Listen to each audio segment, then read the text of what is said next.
안녕하세요. 저는 서부산 명지 신도시의 명지록 교회를 담당하고 있는 인원진 목사입니다. 아브라함이 99세 때에 여호와께서 아브라함에게 나타나셔서 그에게 이르시되 나는 전능한 하나님이라 너는 내 앞에 행하여 완전하라.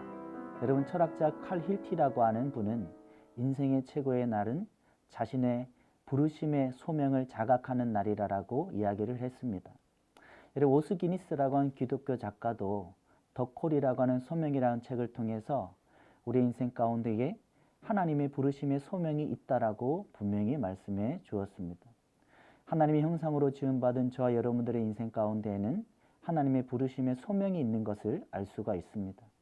창세기 1장 26절에 하나님의 형상대로 지음받은 우리 모든 그리스도인들에게는 하나님의 부르심의 소명이 있는 것을 알 수가 있습니다.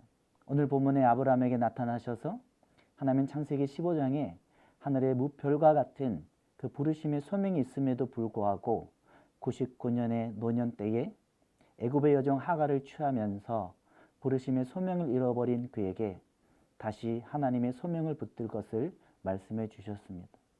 그 하나님께서 말씀하신 것은 너는 내 앞에서 행하여 완전하라라고 하는 열국의 아비라라고 하는 하나님의 부르심의 소명이었습니다. 오스 기니스의 덕콜이라고 하는 책을 보아도 우리에게 그 내용을 이야기하고 있습니다. 하나님의 부르심의 소명을 발견하기 위해서는 몇 가지의 단어들을 떠올려야 된다라고 하는 것입니다. 세상 사람들이 생각하는 평가, 성취, 야망이라고 하는 단어가 아니라 청중이라고 하는 단어를 떠올려야 된다라고 하는 것입니다. 여러분, 저는 지금까지 10,000명이 넘는 청소년 아이들을 담당해 보았습니다. 그 아이들에게 하나님의 형상의 관계, 그 십자가의 복음을 붙들 때에 그 아이들은 하나님의 소명을 발견하는 모습을 볼 수가 있었습니다. 저 역시도 21살에 하나님 앞에 기도의 관계를 지켜나가는 중에 저를 향한 하나님의 소명을 발견할 수가 있었습니다. 하나님 앞에 기도하며 믿음으로 나아가는 중에 하나님이 저의 이름을 2번 불러주셨습니다. 원진아 원진아 내가 설 땅이 없다.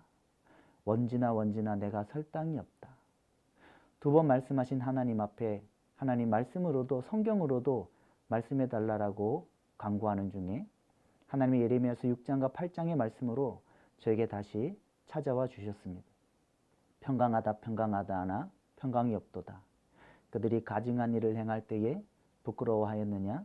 아니라 조금도 부끄러워하지 아니하고 얼굴조차도 붉어지지 아니하였느니라. 그래서 저의 소명은 한국교회의 성도 수만 채우는 성도의 모습이 아니라 하나님과 인격적인 관계를 맺어 나아가는 진정한 그리스도인을 세우는 것이 저의 부르심의 소명인 것을 알 수가 있습니다. 오늘 말씀을 통해서 하나님이 저와 여러분들에게 이 말씀을 나누게 해주셨습니다. 우리 모든 그리스도인들에게는 하나님의 부르심의 소명이 있다. 그 하나님의 형상의 관계를 붙들 때에 우리 모두에게는 하나님의 부르심의 소명을 발견하고 그 가운데 살아갈 수 있다라고 말씀하셨습니다.